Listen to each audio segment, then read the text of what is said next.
And ABC News senior congressional correspondent Rachel Scott is in Bedford, New Hampshire with more. Rachel, you asked Nikki Haley directly about these new polls showing that former President Trump is widening his lead. How's she responding to that?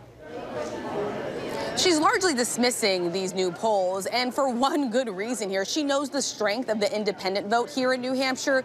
Yes, you had the former president have that landslide victory over in Iowa, but she's really betting on independents to turn out for her, the so-called undeclared voters who are ready to move on from former President Donald Trump and President Joe Biden. We've certainly talked to a number of them in this state. The big question hanging over all of this, is that enough to chip away at Donald Trump's lead in this state? Because Haley is behind double digits, Diane.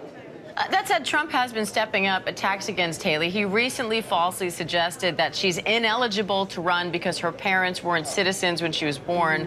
He also misspelled her birth name a few times. How significant are these comments by Trump, and how's Haley reacting to that? These comments are extremely significant, and all of this echoes a lot of the birther racist conspiracy theories that the former president pushed against former President Barack Obama. We are seeing him do the same exact thing right again. This is straight out of his campaign playbook. Haley, I asked her directly about these comments from the former president, and she says this is all just sort of proof that she is getting to him. She repeats that she knows Donald Trump well. Of course, she served as his UN ambassador during his administration. As she says, at the time, he called her tough. He had nothing but high praise for her. But now that she's considered a threat, you can see the former president going after her even more. Haley, for her part, seems to be brushing it all off, saying that it's proof that she has the momentum and is gaining speed in this race. So, Rachel, what are you watching for today?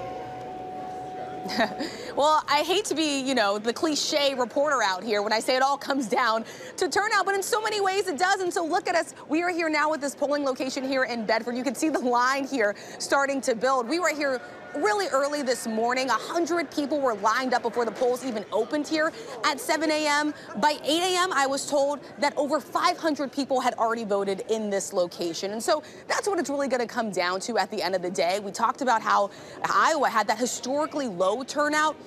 I will tell you from talking to voters here that are getting ready to cast their ballots, they really understand the weight of this race. Essentially because in previous cycles, you'd had multiple candidates on the ballot. Now this is down to a two-person race between Donald Trump and Nikki Haley, and she is the last candidate standing in the way between him and the Republican nomination, Diane. All right, Rachel Scott in New Hampshire for us. Thanks, Rachel. Hi, everyone. George Stephanopoulos here. Thanks for checking out the ABC News YouTube channel. If you'd like to get more videos, show highlights, and watch live event coverage, click on the right over here to subscribe to our channel. And don't forget to download the ABC News app for breaking news alerts. Thanks for watching.